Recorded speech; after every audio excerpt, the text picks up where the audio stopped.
Another conversation about Gen Z is on this podcast's menu today, and the meal? A snack. What does that mean? Well, you know what to do. Tune into this Authentic Avenue. Snack is the new feature for today. It's where TikTok meets dating. And we have their CEO, Kim Kaplan, on the show to explain. We're also joined by a familiar voice, one you'll have heard before if you're a frequent listener of Authentic Avenue, Ziad Ahmed. He's the CEO and founder of JUV, which is a Gen Z consulting agency. And they've also just released their new podcast, but more on that in the conversation. Today, we talk about those two worlds, how they collide, what Gen Z wants in a tech-enabled IRL experience, and we dive into the word Phygital just as much as the word authenticity. You'll learn all about that in the show, and I'll get out of the way now so you can hear it. So sit back, relax, learn about the youngins, and enjoy as I get real with Snack and JUV through Ziad Ahmed and Kim Kaplan. Kim, Ziad, good to have you both. How are you? Thanks for joining me for this three-person conversation. Thanks for having us, Adam. Yeah, I'm so excited to be here, Adam. Now, you both are, operating in a world and serving folks a little younger than I in Gen Z. I love the spirit of Gen Z, and of course, that's where every brand wants to be right now. And as way of foundation, I want to learn more directly from you both about your respective founding stories. Now, listeners will know that we've had Ziad on before. We've deep dived into JUV, but they've got a whole lot new going on. And for Kim, who's a first-timer, it'll be very interesting to hear the world of TikTok meets dating from her perspective. Kim, let's start with you. Let's go back to the founding. What about the combination of this social world and dating led you to create a specific type of experience like Snack? Well, I actually had spent 10 years in the dating space previously at a company called Plenty of Fish. And when Match.com acquired us in 2015, and I got to spend 3 years really working across different companies, including Tinder and OkCupid and Match.com. And I left it's probably about 2.5 years ago now, and really had no intention of getting back into the dating space at all. I know it's a really tough space. It's really crowded. But one day I was using TikTok and I came across this woman's profile, and she's pointing in these 4 different directions saying, what's your name? What's your sign? What's your age? Where you're from? And I realized that she was trying to use TikTok to date. And I had this kind of aha moment of video first dating was going to be that next wave of dating. And that the way that dating had kind of existed for the last 10 or 20 years was ready to be disrupted, because TikTok had fundamentally taught people how to create these really compelling 15 and 30-second videos about themselves. And that really was the missing piece previously. And I tried my best to actually not get into the dating space again. I went out and I asked a bunch of people that I know in the space saying, okay, talk me out of this. I'm so bearish of this space. Tell me not to do it. And everyone I talked to said, no, like, this is actually a good idea. You have to do it. So that's really where Snack was born, and the idea kicked off from there.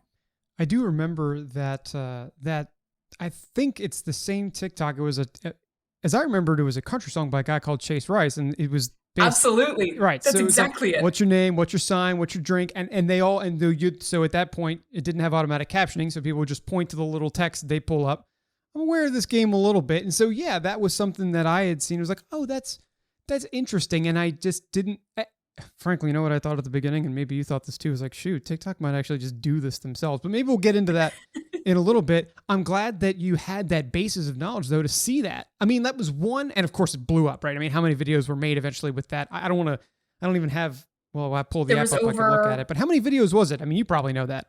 At that point in time, there was over 130,000 videos to that one song, and that song has since been taken down. So all those videos aren't there anymore. Really? I didn't even know that part. Yeah, but she had also the hashtag single as part of her description. Right. And so when I looked up the hashtag single, there was over 13 billion views of the hashtag single. And that's really the moment where I was like, okay, there's something happening here. There's this entire like single talk essentially occurring.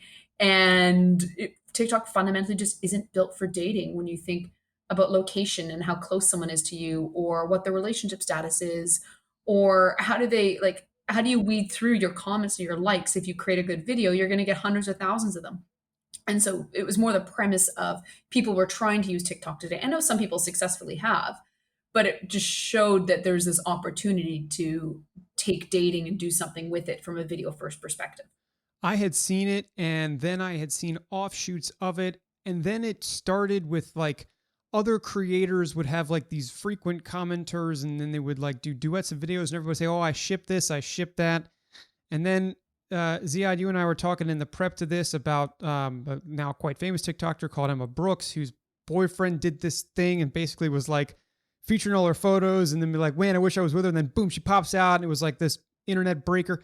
I mean, how are you seeing this whole side? And first of all, Ziad, before you answer that, let's just get a brief reminder of what you're all about for our listeners who may not have listened to this right before tuning into our newest one. Oh, you're so good. I'm Ziad. I am the CEO and founder of JUV Consulting. And so basically what I do is I work with clients to help them better understand and empower Gen Z. I am a Gen Zer myself. I am 22. I just graduated from college. I'm super passionate about understanding social media's impact on society and politics particularly. That's what I focus my research on in university, and spend a lot of my time talking about questions like this, right? Like, what are our trends saying about human behavior, and where is Gen Z pushing culture, and where is Gen Z pushing community, and what do we do about it, and where do we go from here? And so I certainly agree, right, that there is a massive opportunity on digital platforms right now insofar as to create relationships, period, right? Like, there are so many opportunities to DM people and just make friends, right? And to see someone on your For You page and be like, they're really cute. And, maybe I want to, shoot my shot, right? And I think that's a very human impulse that lots of Gen Zers are feeling every single day. And so I certainly think this space is ripe for opportunity and innovation, because I think a lot of us are itching for human connection and itching for new and interesting ways to connect with people that move our hearts and minds and inspire us and make us smile a little bit bigger and brighter. And so I'm excited to be part of this conversation to chat about just that. And I'm so glad you're here, because you speak with the community every single day that Kim is looking to attract with Snack. And so I'll say two things first before we jump in. The first is that if you are of that age or community or want to learn more about this, go download the Snack app, rate and review it, get in there, shoot your shot if you'd like. And if you are a podcast listener, which obviously you are because you're listening to this, JUV is also an acronym for their newest podcast, Just Us Vibin'.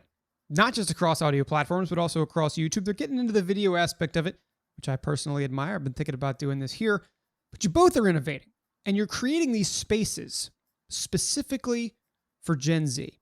And so I want to ask, actually, I'll go to you, Ziad, first. Yeah. You obviously talk to this community and are a leader of it. What's Gen Z looking for when it comes to these tech-enabled community experiences? I mean, is there anything specific other than just we want a space to call our own?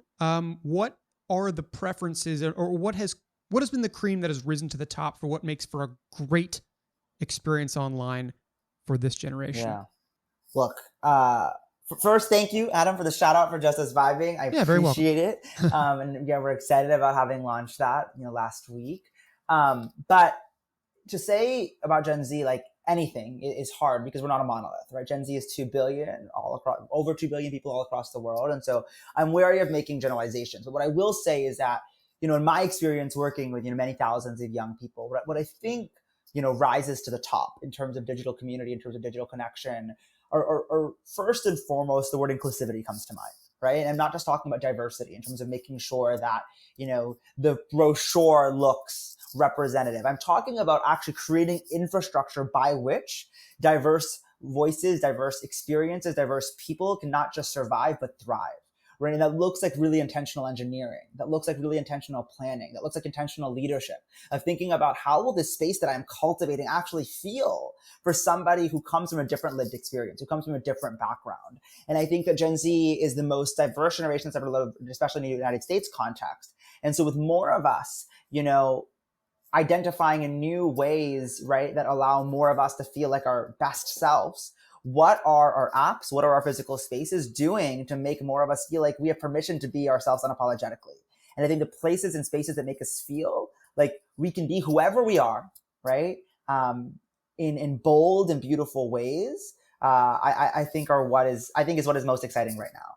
So those spaces in which you can be as expressive and as broadly expressive as you want is the true key to making sure that all of this, and let's not generalize, it's not a monolith, Yeah. to make sure that everybody is able to find their individual voice and their individual self. And hey, that's everybody's authentic journey. Now, Yeah. Actually, go ahead. Was I about to cut you off? No, I mean, and I think also, beyond inclusivity, I think humor plays a big part in Gen Z's digital community, and like things being funny and entertaining is important, right? I also think that, being honest and authentic and candid, is a huge part of what Gen Z is looking for, because there is so much noise online. And so I think it's not just like, oh, like if you're inclusive, I think it's also like make something that works, that it's interesting and that it's funny and relatable, right? But also make sure that you're not forgetting your values, right? And what it looks like to experience whatever you're putting out there in the world as somebody who might come from a different perspective. But I think when you marry all of those things, I think a lot of magic is possible. Now, Kim, let me turn this over to you, because you're now hearing this from the source. And hey, I mean, maybe Ziad to consult for you at some point. I don't know. But like, you're now building a community like this to try and attract this wide generation with infinite preferences and desires to be their own individual selves. And humor, it's funny enough, as Ziad has said it, would probably be like one of my leading edges if I were to go into a dating app today, because, and maybe this is just stereotypical of like, what I see in joking TikToks. Look, I'm not 6 feet. I don't have a dog. I don't have a boat. All right. So there are a lot of things that, those typical profiles might have that I can't match, but I could do funny and I could do honest.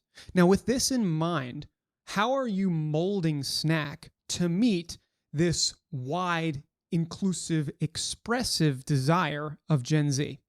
First, I'll say I absolutely love everything that Ziad said, because that very much aligns with, I think, a lot of the thoughts we've been having. And as we've been building Snack, what we really want at the core of who we are. I think authenticity from day one has been something that is a word and a term and a way of being that we've definitely tried to instill in everyone inside the organization, but also in the people that are joining Snack. And that I think video allows you to be more authentic than a static image does, and show off that humor, like you were saying, Adam, and kind of give us a real sense for who you are, and show people not just the curated version of yourself that is kind of I always say it's like the Kim Kardashian selfie, like Instagram era, where there's this very specific version of who you are that you're willing to put out there, versus TikTok is a lot more self-deprecating and a lot more humorous and a lot more diverse in terms of the types of content that you see on there. And it's so wonderful. In terms of what we're doing at Snack, for me, it really comes down to hiring in the culture and ensuring that we have a diverse and inclusive group of individuals that are working on Snack. And that's something that's always been really important to me, and that we actually have a more female identifying group of employees. And we have, in that diversity continues on through our engineering team, which I think is quite rare. And it's something that I'm always mindful of, also from an age perspective, and making sure that Gen Z is being included in the conversation around what we're building. I mean, I didn't even come up with the name Snack. I went out to a number of Gen Zs and I said, okay, what would you call the next dating app? And they came to me with the name Snack. And I honestly didn't even know what it meant. And I had to Google it. And that's kind of showing that I can hear Ziad laughing. Why don't you help us with the definition there, of the definition you received of that? Because it's not just something you put next to your lunch. I've heard of several interpretations of what. Okay, then define this for us. Give us this new name. It was really around, is more being the term of like, he's a snack or she's a snack, Mm-hmm. like they're good looking. And as soon as I heard that, I said, oh, that's really interesting. And honestly, I talked to the team about the name, and we weren't all sold to start with. And then the more we started to see the term being used more naturally, and we're kind of searching for it on TikTok and searching for it in social contexts, we realized we could have a lot of fun with it. And that there's a lot of things you can do with the name snack, but it still is a term that Gen Z understands. But you talk to other generations, they're like, I thought it was a food app. And in some ways that makes it more for Gen Z than it does for other generations. And it's just been really, even the pretzel logo is something that someone in Gen Z came up with. And I'm very cognizant of the fact that I am not a Gen Z. I understand dating and I understand what can work for dating. And it's really important that I'm surrounding myself with different perspectives of that generation so that I am building something and that we as a company are building something that relates to that and that is really meant for that generation. Hmm. Ziad, any thoughts on the pretzel? Why would they do that? I'm not exactly sure, actually. I imagine that it's a snack that has like, it's kind of like a link. It's like a connecting different pieces together. Like it's interconnected as a snack itself. So that's It's what I it's interpret it shaped like as. a, yeah, it's shaped like a heart, and really pretzels go Ah. so, and pretzels also go so well with so many different food groups. It's kind of like pretzels are a great pairing. So there's so Mm. many different connotations, and of course the food puns are endless. Yep. Got it. Got Yep. it. Love it. So, Kim, I'll ask you this next part, and then Ziad, I'll come to you for a comment. You obviously have all this rich experience in the dating world, but you've been getting all of this advice on how to build Snack from a social first, at least in my opinion, generation. I mean, a lot of this whole inspiration started on a social networking app. So, as you've come to develop Snack and release it, which elements seem more prevalent? I mean, is this a dating app with social connections, or is this mostly a social app that just happens to have this dating component to it? When you think about dating apps over the last 10, 20 years, it's been you upload your 5 images, you write your paragraph about yourself, and you never change it. It's the static version of who you are. But that's not how people engage with social anymore. Social is something that you're continually updating and changing and refreshing and showing off kind of what's relevant to you today or yesterday. It's not from 5 years ago. And that, I think, to me is the core of what we're doing differently at Snack is once you've matched with someone, you don't get thrown over to different messaging screen to say, okay, go figure out what to say to one another. We actually continue to show you your matches in your feed.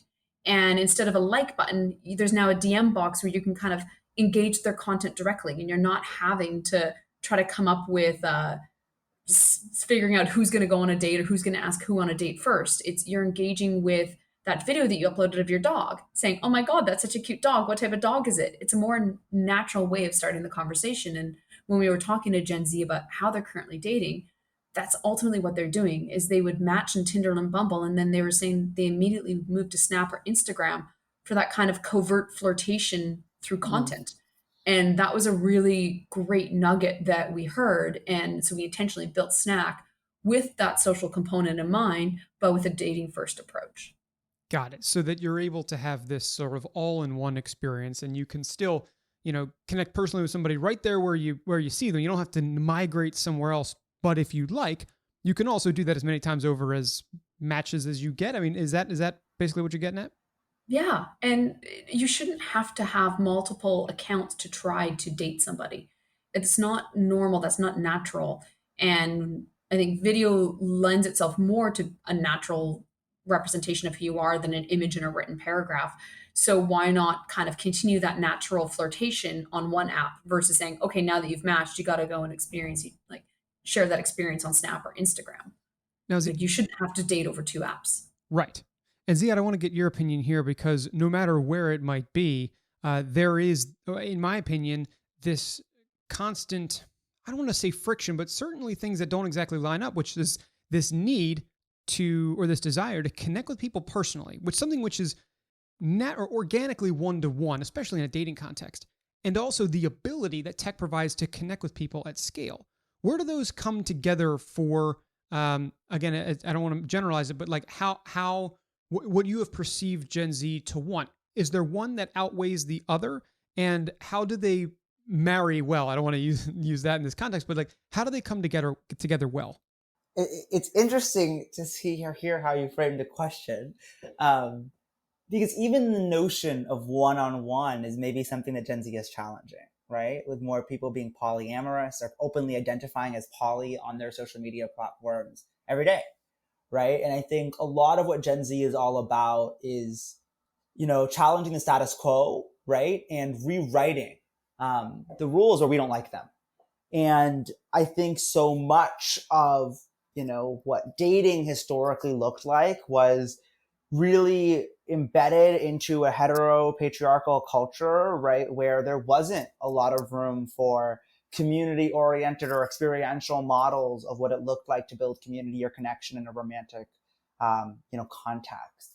And I think that's changing. And so, I don't know that it's one over the other insofar as what we're looking for in online connection or in-person connection, because I think for every person, it's so individual. And I think so many Gen Zers are embracing the fluidity of identity and the fluidity of experience in new and interesting ways every single day. And I think for a lot of young people, like we actually want, right, like to migrate to Snapchat or Instagram or like that more casual flirtation in that, it's not like, oh, I'm only maybe just interested in this person in a dating context. Like they're my friend, but like maybe, right? And like I'm posting this for my friends, but then whoever swipes up, that means something. It's like, there's a gamified aspect to it too, right? And I think having social and external validation embedded into everything about Gen Z's life, right? Digital, physical, or phygital is so important to us, and those little DMs and those little moments and comments. And when someone is bold enough to comment publicly on your post, that means something, right? And so for a lot of us, I think we're approaching a really fluid space of phygital where it's like everything is constantly in flux, and the digital oftentimes leads to really wonderful physical opportunities and experiences, but one isn't necessarily more or greater than the other. And I think we're learning to be okay with all of that, to not know, to not be so certain, and to not necessarily be so certain with exactly how we want all of this to look, but to navigate it really natively regardless. Yeah, you had said that after physical and digital, then you said phygital, and you sort of just rolled off the tongue, and I was like, oh my, I was thinking to myself, I was like, did he say phygital? And he came back to it. I have never heard that word before. Oh yeah, phygital is like I cannot take credit for the term.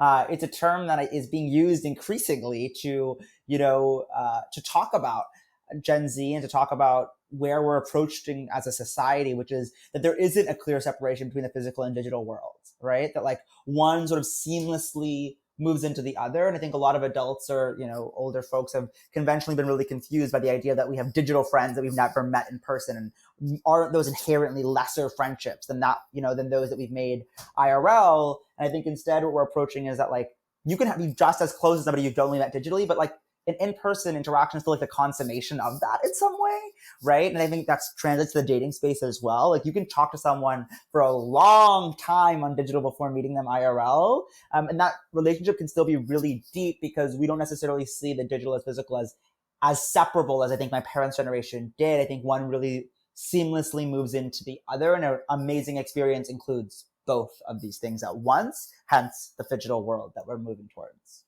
I'm going to chew on that for a little bit because like the closest thing that I can immediately visualize would be like augmented reality experiences where I see the physical world through the lens of something digital, but I'm not necessarily bringing them together. So like even the idea of going to an event and Instagram storing it in real time is a phygital experience. Okay. Right? Because you're digitizing the physical in real time. Right? Or the idea of having a friend that you've made online, or Playlist Live or VidCon in some ways is like the consummation of a phygital community because so many digital communities are now coming together physically, but the most feedback that you get from people is like, it doesn't feel like we're just meeting them for the first time. It feels like I've known this person my whole life. Right? Right. And this idea that like we're living in a phygital world where the separation is not so distinct. Like it's not like an in-person event doesn't include digital components. It does. In almost every case now, a good physical event necessitates social sharing, right? Online, and vice versa, right? Strong digital community necessitates in-person convening. And that's just, I think, where we're moving towards. Well, when it comes to where we're moving towards, I'm going to come back to you as we close out, but I'm going to switch back to you, Kim, for a second, because as somebody who is also, looking to embrace a generation, which is using this word that I never even heard of until right now, I guess that makes me a 29 and old guy. I am curious about the ways in which you are helping to further these interests. Now, something that I thought was interesting was earlier this summer, TechCrunch put out an article that talked about TikTok's new login kit through which a third-party app could have their users' credentials, their TikTok credentials, be used to log in and share content back and forth. So somebody could share their TikTok videos or content or music or whatever on Snack. Snack is one of those, I believe 14 that it talked about. In fact, 5 of those 14 were dating apps. I want to get your advice here because, on TikTok, you make great content. It stands out. You're funny. It stands out. does that translate perfectly into a dating profile? I guess essentially what I'm asking is, how do you make a video first dating profile stand out if Chase Rice's music is off of the platform? Well, I think TikTok, I would say majority of the videos you create on TikTok would be transferable. I think there's some where you're showing off your friends, or you're not necessarily showing yourself off in the best light, that maybe those ones aren't applicable. But for the most part, that humor and that context and content that you'd be creating on TikTok is very transferable from a dating perspective, because when you think back to, we're not just 5 images, we're not just 5 videos. You can upload 20 videos, 100 videos. So if some of those videos are you showing off your car or showing off your singing skills or showing off your pets, that's okay. So to have that variety in terms of what you're sharing and essentially port over all of your TikTok videos is absolutely okay. I think as long as you have some videos that are a good representation of who you are and they're not all inanimate objects that you're kind of showing off, or your pets, and they need to see who you are too. Sure, sure. And so would that extend through to how somebody can truly show their authentic self in this way? I mean, do you have any advice based on, let's say, what you've seen from those who have, used this app a lot or successfully? What makes for the most authentic type of space? Well, I think the best videos we've seen are the ones that get high interactions, are ones that actually engage and try to almost ask a question of the person who's seeing the video. So one great example that actually a matchmaker that I'm friends with came up with was, she'd be slicing a loaf of or a tomato with a loaf of bread next to it and saying, "What would you like on your sandwich?" And just something as simple as, like, how do you create a video that immediately would elicit a response from someone and kind of give them that jumping off point is always going to be easier than you just kind of posting a static kind of video of you sitting there not saying anything, not doing anything.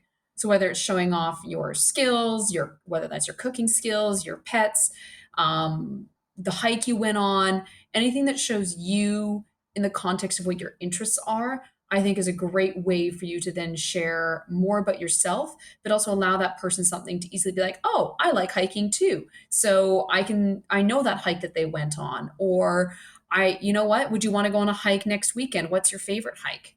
So it's giving them the context and the ability to be able to start the conversation from the videos that you're posting. Got it. Okay. And this helps to, get in touch with as many potential matches as possible, which is helpful, and also showcase your creativity, your interests, and things like that. Ziad, I want to come back to you because, like I had just left you, where are we going was the question, or at least the focus. I want to talk about the future of what dating may look like. Not just given the fact that last year was what it was, but also because this is a new generation with its own interests, and it's so broad that it's hard for me, an ancient, I suppose, to pin this down.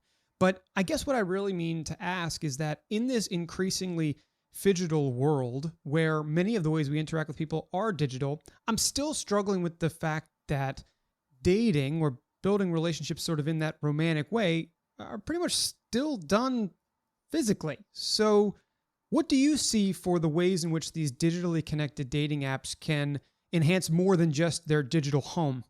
Yeah, I mean, I think that, obviously dating has had such an interesting year because of the pandemic, and the fact that for a huge part of the pandemic, the only legal and safe way to meet people was digitally, right? You couldn't convene and just go to a bar and run into somebody or whatever it was. And so I think a lot of people have taken, progressively throughout the last decade to digital platforms as a really efficient way to process lots of potential partners and to pick one or ones that suit them, right? And I think for a lot of Gen Z, time is at a really high premium because of how busy we are. And so efficiency matters a lot. And if a little bit of swiping can get you what you're looking for, whereas, it can be a lot more laborious to get dressed up and go somewhere physically, like that sounds like a smart way to do it. But I think, ultimately the goal is, I think in almost all cases, to meet somebody IRL, or that person or persons IRL. And I think that TikTok and Instagram have become a huge part of this ecosystem. So many people that I know, that I'm friends with, right, use TikTok as a way they scroll, and TikTok definitely shows you a lot of very cute people on your For You page because you engage with that content more, and that's how the algorithm works. And then you DM people and shoot your shot, and it oftentimes works out, right? I have know many people for whom it has, and then you stay connected to that person via DMs and swipe up on their story. But then eventually, hopefully, you maybe meet them in person when you're in the same city or whenever it works out, or you make plans. And that's often really, really special. And you kind of feel like you already know them and that you're sort of skipping to the second date, if you will, because video, of course, is more interactive. And having been connected with someone on social means that you know who your mutual friends are already, what your mutual interests are already. And it cuts out a lot of that noise and gets you to what you're looking for much quicker. And so I think as we're approaching more phygital experiences, products, and use cases, we're going to see the world becoming a little bit more efficient. And I think Gen Z's game for that because we are so pressed for time. And so I think, a video first, socially integrated dating ecosystem helps with that significantly. But certainly I think many of us are not necessarily yet happy with the products that we have access to or the dating scene writ large. Like I said, there's still a lot that I think we want to change and a lot of things that we're still challenging. And obviously a lot of things that people are still getting wrong about Gen Z, but I certainly think we're getting a lot closer, and more Gen Zers are also starting companies of their own and spaces and places of their own. And I think this is an exciting time to be alive, right? To see where we go from here and to see how innovation can best empower inclusivity and best empower all of us, to live our best lives.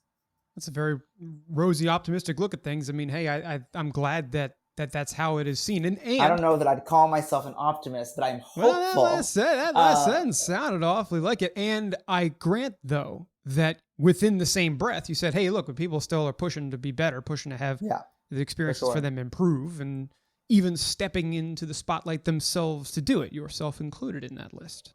We're trying. We'll see where we go, though. I don't know that I'm an optimist, but I'm cautiously pragmatic, I guess. We'll see. Okay. Well, you could be cautious with this last one, but I want to ask you both to complete a sentence, and that's how we'll round out today. And by the way, I really appreciate both your perspectives here. Of course, on Authentic Avenue, I focus on that A word being authenticity. And I love to hear either the definitions that people have of that word, because it is infinite, or specific examples in which they believe people operate at their most authentic. And so that's how I'll end this, to say, could you both please complete the sentence, specifically this blank. People are at their most authentic when they blank. Ziad, let's start with you, and then let's move to Kim. What came to mind was people are at their most authentic when they admit that they're wrong. I think that vulnerability is like the key to authenticity. And I think relationships are empowered when people are most vulnerable. And so I think if we're to look for a more authentic dating world, perhaps it's one that is more radically vulnerable. Kim, what would you say to that? You took my word. Vulnerable was going to be my word too. No way. Crazy. Yeah, it's exactly what I had come to mind there. I think honest as well, by being honest to yourself and honest with other people. That's where you're most authentic. But vulnerable is absolutely a word that immediately came to mind as you were speaking, Adam. Well, I hope that folks are able to keep that vulnerable self through these phygital experiences, whether it be in the lens of documenting something and being funny, or finding a relationship, or maybe a little bit of both. It's always fascinating to learn about what the new things out there are, and Ziad, for your everyday expertise there, and Kim, for your targeted expertise in this dating world, which is changing by the day and now by the year. I thank you both so much for your perspectives here, for joining me, and for this 3-part conversation. It's great to get this comprehensive education all in one. And thank you both very much for doing that. No, thank you so much for having us, my friend. Thank you, Adam. It was great to be here. By the way, if that word phygital was new to you too, then we're in the same boat. I always love learning about what's new, especially for the newest generation out there. And I know that Ziad always has great ideas. That's why I brought him on the first time. But Kim, to you, thanks so much for sharing your specific insight here. It's cool to see that it all started out on TikTok, and I'm glad you're using elements of it to make dating feel fresh. And to you, the listener, thanks for tuning in. Here's where else you can find me, mostly on LinkedIn, Adam Connor and Authentic Avenue. Feel free to follow both of those pages. That's where all our podcasts will go. And you can also write me an email, adam@authav.com, to register more of your thoughts, as well as to learn more about this podcast world. I do a fair bit of showing brands how to bring themselves into the podcast landscape. No matter your goals, I can be helpful. My goal is to come back to you next week and share the story of how another brand is embodying authenticity in everything they do. Until then, I'm your host, Adam Connor, signing off and saying until the next time I get real again with you, thanks for taking a walk with me down Authentic Avenue.